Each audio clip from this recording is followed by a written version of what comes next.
Selamat datang di Suara Cita Edukasi bersama saya Novanda Bulu.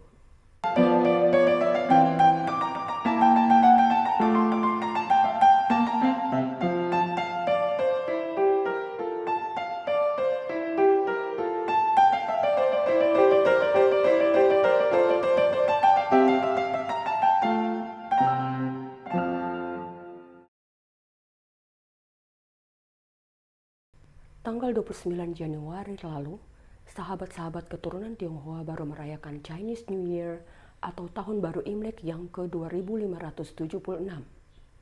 Di beberapa tempat perayaannya begitu meriah, dengan doa-doa dan harapan semoga tahun ini banyak dilimpahi berkat dan kesuksesan.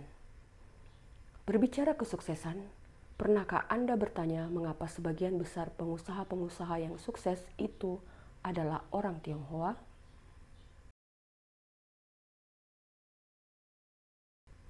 Kesuksesan komunitas Tionghoa di berbagai bidang, terutama dalam dunia bisnis dan ekonomi, telah menjadi fenomena yang menarik untuk dikaji.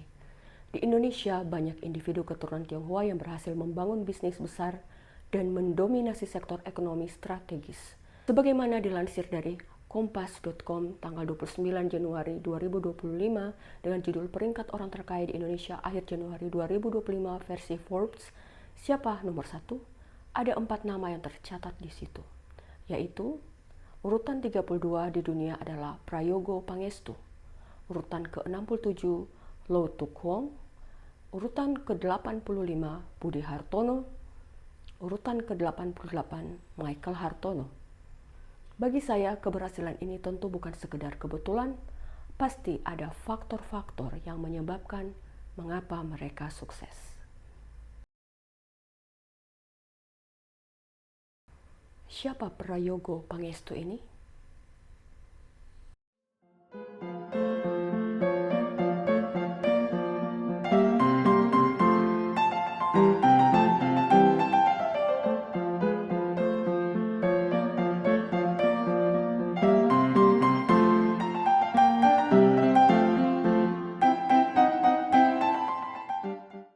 Kesuksesan banyak individu keturunan Tionghoa di Indonesia seringkali dihubungkan dengan berbagai faktor yang telah menjadi bagian integral dari budaya dan etos kerja mereka. Saya membuat research untuk hal ini dan dari beberapa sumber saya mendapati ada faktor yang membuat mereka sukses. 1. Etos kerja keras dan kegigihan. Orang Tionghoa dikenal memiliki semangat kerja yang tinggi dan tidak mudah menyerah. Mereka cenderung bekerja lebih keras dan gigih dibandingkan dengan orang lain, bahkan di hari libur mereka tetap memilih untuk bekerja atau berbisnis demi menambah pundi-pundi kekayaan. Kedua, hidup hemat dan sederhana. Sebelum mencapai kesuksesan, mereka terbiasa hidup sederhana dengan hanya menggunakan sebagian kecil dari penghasilan mereka. Prinsip ini memungkinkan mereka untuk mengumpulkan modal yang kemudian diinvestasikan kembali dalam usaha atau bisnis. Ketiga, fokus pada pendidikan dan pembelajaran. Masyarakat Tionghoa menempatkan pendidikan sebagai prioritas utama. Mereka percaya bahwa melalui pendidikan dan pembelajaran yang berkelanjutan, peluang untuk meraih kesuksesan akan semakin besar. Keempat, jaringan komunitas yang kuat. Hubungan yang erat dalam komunitas Tionghoa menciptakan jaringan yang solid yang sering dimanfaatkan untuk mendukung dan mengembangkan usaha mereka.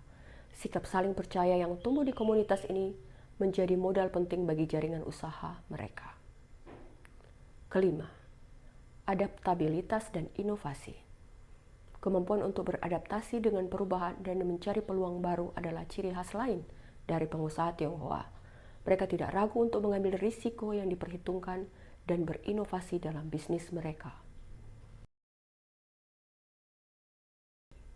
Kesuksesan banyak individu keturunan Tionghoa di Indonesia bukanlah hasil dari kebetulan, melainkan kombinasi dari berbagai faktor yang telah menjadi bagian dari kebudayaan dan kebiasaan mereka.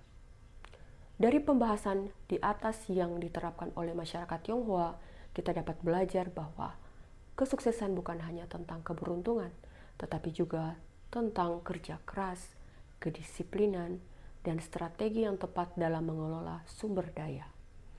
Dengan menerapkan nilai-nilai ini, siapapun dapat meningkatkan peluang untuk mencapai keberhasilan dalam kehidupan dan karir mereka. Semoga bermanfaat. Thank you.